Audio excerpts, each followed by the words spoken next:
भैया सभी को हमारी तरफ से राम राम। आज अपन पढ़ने वाले हैं नेचुरल नंबर या संख्या पद्धति का सेकंड पार्ट। कल अपन ने पढ़ा था वास्तविक संख्याएं क्या कहलाती हैं। वास्तविक संख्याएं दो प्रकार की होती हैं, एक पूर्णांक और एक दशमलव रूप। पूर्णांक मतलब इंटीजर, दशमलव मतलब डेसिमल। डेसिमल अपन ने पढ़ा था कल। दशमलव रूप दो प्रकार के थे, एक तो शांत दशमलव है, दूसरा अशांत दशमलव। आज अपन को पढ़ना है पूर्णांक। पूर्णांक या इंटीजर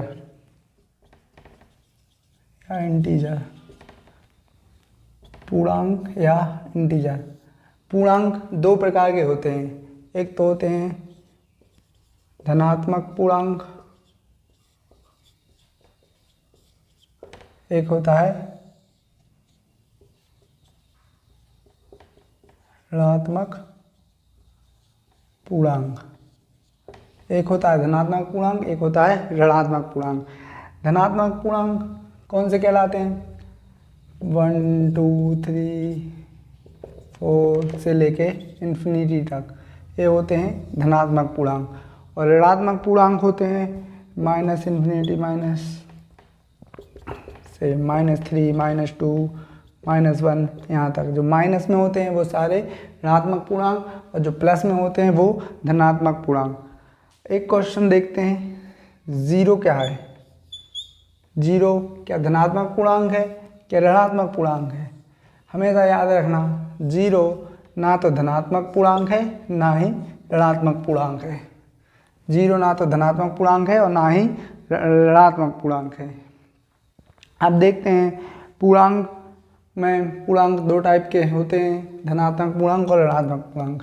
1 2 3 4 प्लस वाले धनात्मक और माइनस वाले ऋणात्मक। अब धनात्मक पूर्णांक में कुछ होते हैं सम पूर्णांक और होते हैं विषम। सम संख्याएं या विषम संख्याएं। सम संख्याएं क्या होती हैं? जिनमें 2 का पूरा भाग चला जाए तो वो सम संख्या है। जिनमें 2 का पूरा भाग चला जाए तो वो होती हैं सम संख्या या सम पूर्णांक। और जिनमें 2 का भाग ना जाए तो विषम पूर्णांक या विषम संख्या। अब एक क्वेश्चन फिर आता है, जीरो क्या है? जीरो सम है या विषम है? जीरो हमेशा सम संख्या होती है। जीरो सम संख्या होती है।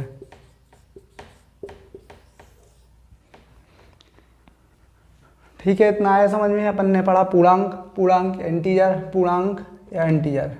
पूर्णांक कितने प्रकार के होते हैं? दो प्रकार के होते हैं, धनात्मक पूर्णांक, ऋणात्मक पूर्णांक। धनात्मक पूर्णांक प्लस वाले 1 2 3 4 इन्फिनिटी तक, ऋणात्मक पूर्णांक माइनस वाले माइनस इन्फिनिटी तक। फिर जीरो क्या है? धनात्मक पूर्णांक है या ऋणात्मक पूर्णांक है? जीरो ना तो धनात्मक पूर्णांक है और ना ही ऋणात्मक पूर्णांक है। उसके बाद अपन ने देखी पूर्णांक में एक होती है सम पूर्णांक, सम संख्या या विषम संख्या। सम संख्या क्या कहलाती है? जिनमें 2 का पूरा भाग चला जाए सम संख्या कहलाती हैं, और जिनमें 2 का भाग ना जाए विषम संख्या कहलाती हैं। सम संख्याएं होती हैं 2 4 6 8 10। विषम संख्याएं 1 3 5 7 9। ये सारी संख्या क्या हैं? विषम संख्याएं हैं।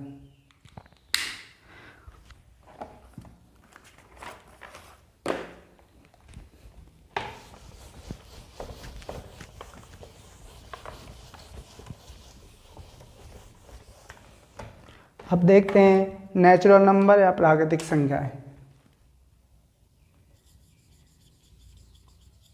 नेचुरल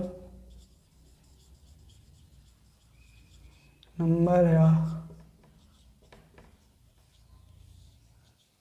प्राकृतिक संख्या। नेचुरल नंबर या प्राकृतिक संख्या क्या होती है? नेचुरल नंबर या प्राकृतिक संख्या हमेशा होती हैं 1 से लेके अनंत तक, 1 2 3 4 इन्फिनिटी तक। ये सारी क्या हैं? 1 से लेके अनंत तक जितनी भी संख्याएं हैं वो सारी संख्याएं नेचुरल नंबर कहलाती हैं। अरे समझ में। अब एक देखते हैं होल नंबर। होल नंबर या पूर्ण संख्याएं। होल नंबर या पूर्ण संख्या क्या क्या कहलाती हैं? होल नंबर या पूर्ण संख्याएं वे कहलाती हैं प्राकृतिक संख्याओं में अगर हम जीरो को शामिल कर लेते हैं। प्राकृतिक संख्याओं में अगर हम जीरो को शामिल कर लेते हैं तो वो पूर्ण संख्या या होल नंबर कहलाती हैं। 0 1 2 3 4 डैश डैश डैश अनंत तक, ये सारी क्या है? होल नंबर है। अब देखते हैं नेचुरल नंबर या प्राकृतिक संख्या कितने प्रकार की होती हैं।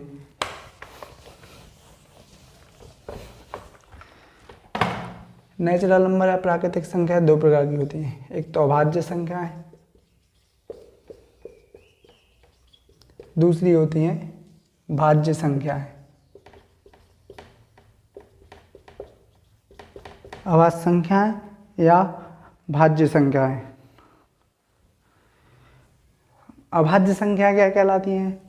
अभाज्य संख्या वह संख्याएं कहलाती है जिनमें स्वयं का एक का और स्वयं का भाग जाए। जिनमें एक का और स्वयं का भाग जाए वो क्या कहलाती हैं? अभाज्य संख्या कहलाती हैं। अभाज्य संख्या क्या कहलाती हैं? जिनमें एक का व स्वयं का भाग जाए, ये क्या कहलाती हैं? अभाज्य संख्याएं। अब देखते हैं कॉम्पोजिट भाज्य संख्या क्या कहलाती हैं? जिनमें दो या दो से ज़्यादा संख्याओं के भाग जाए। जैसे देखते हैं दो क्या है? अभाज्य संख्या होगी क्योंकि इसमें एक का और दो का, एक और दो ही का बस जा रहा ना भाग, तो ये क्या है? अभाज्य संख्या है। 3 क्या है? ये भी अभाज्य संख्या होगी। 3 में भी किसका? एक का और 3 का, ये क्या है? अभाज्य संख्या है। अब देखते हैं 4 क्या है? 4 में एक का भी जा रहा, 2 का भी जा रहा और स्वयं का भी जा रहा, तो ये क्या है? भाज्य संख्या है। ये है अभाज्य संख्या जिनमें एक का और स्वयं का भाग जा रहा मतलब अभाज्य संख्या है। एक का और स्वयं का मतलब अभाज्य संख्या है। एक से ज़्यादा संख्याओं का भाग जा रहा ना, 4 में एक का भी जा रहा, 2 का भी जा रहा, 4 का भी जा रहा, तो ये होती हैं भाज्य संख्याएं। ये क्या कहलाती हैं? भाज्य संख्या कहलाती हैं। अब एक क्या है? एक ना तो भाज्य संख्या है और ना ही अभाज्य संख्या है। एक ना तो भाज्य संख्या है ना ही अभाज्य संख्या है। एक ना तो भाज्य संख्या है ना ही अभाज्य संख्या है। अभाज्य संख्याएं 1 से 100 तक कितनी अभाज्य संख्या होती हैं? 1 से 100 तक के बीच 25 अभाज्य संख्याएं होती हैं। 1 से 100 तक के बीच 25 अभाज्य संख्याएं होती हैं।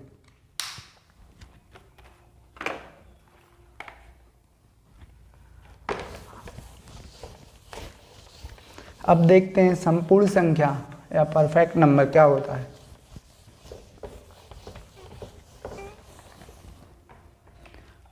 देखते हैं परफेक्ट नंबर या संपूर्ण संख्या है।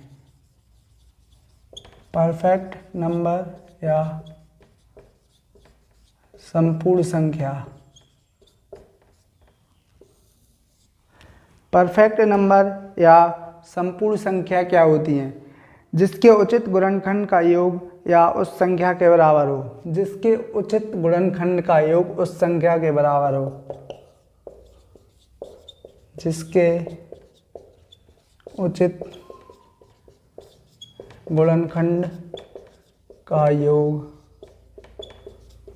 उस संख्या के बराबर हो। जिसके उचित गुणनखंड का योग उस संख्या के बराबर हो तो क्या होते हैं? परफेक्ट नंबर होते हैं या संपूर्ण संख्या होते हैं। एग्जाम्पल देखते हैं जैसे 6 और 8। एक संख्या लेते 6 के गुणनखंड 1 2 3 और एक स्वयं 6। अब इसके 1 2 4 और 8, 1 2 4 और 8 इसके गुणनखंड होगा, तो ये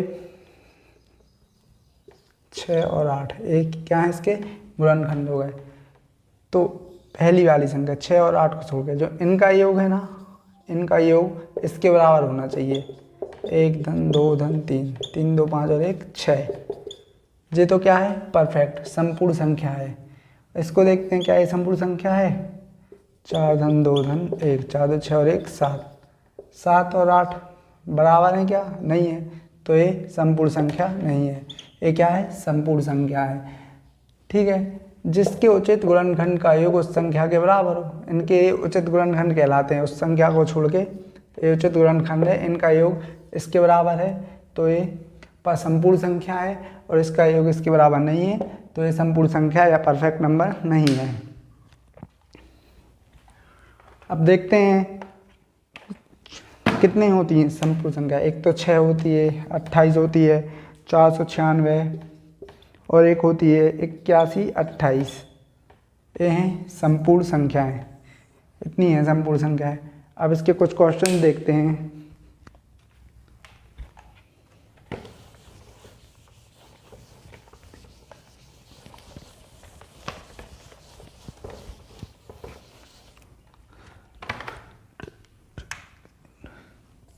छः थी संपूर्ण संख्या, 28 थी, 496 और 81 28।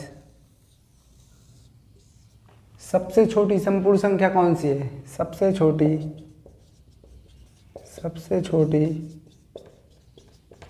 संपूर्ण संख्या कौन सी है, 6 है। एक अंक की संपूर्ण संख्या, एक अंक की संपूर्ण संख्या ये भी कितनी है, 6 है। 2 अंकों की संपूर्ण संख्या, 2 अंकों की संपूर्ण संख्या कितनी है, 28 है। 3 अंकों की संपूर्ण संख्या 496 और 4 अंकों की संपूर्ण संख्या 81 28 है। ये हमेशा याद रखना है। इनमें से एक आध क्वेश्चन रेलवे और एसएससी के एग्ज़ाम में ज़रूर मिलेगा। सबसे छोटी संपूर्ण संख्या है 6, एक अंक की संपूर्ण संख्या 6, 2 अंकों की संपूर्ण संख्या 28, 3 अंकों की संपूर्ण संख्या 496, 4 अंकों की संपूर्ण संख्या 81 28।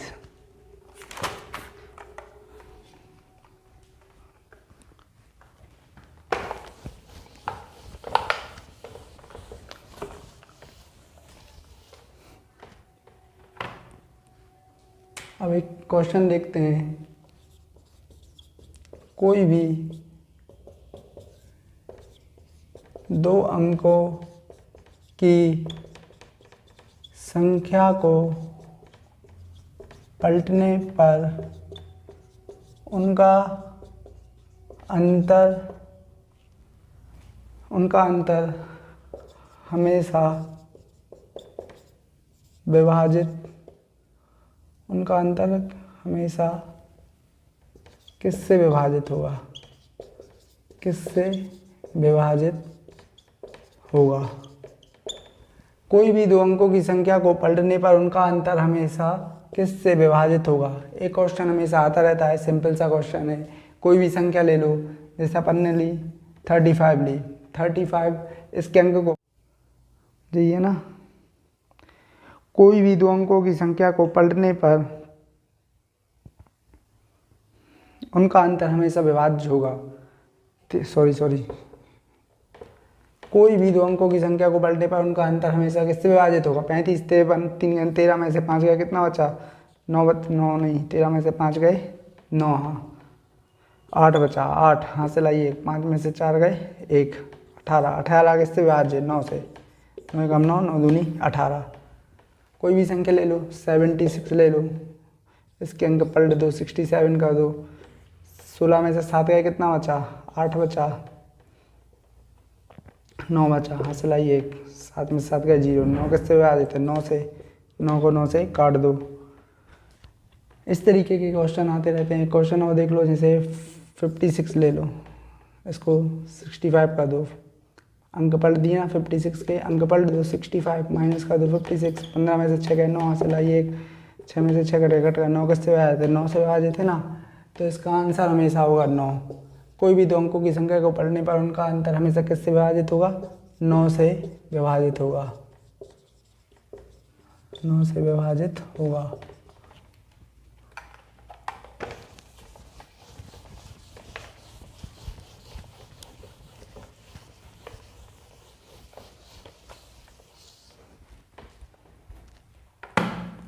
एक क्वेश्चन आता है, मूल संख्या के अंकों के बीच का अंतर ज्ञात करो यदि संख्या को पलटने पर अंतर 54 हो। मूल संख्या के अंकों के बीच का अंतर, मूल संख्या के अंकों के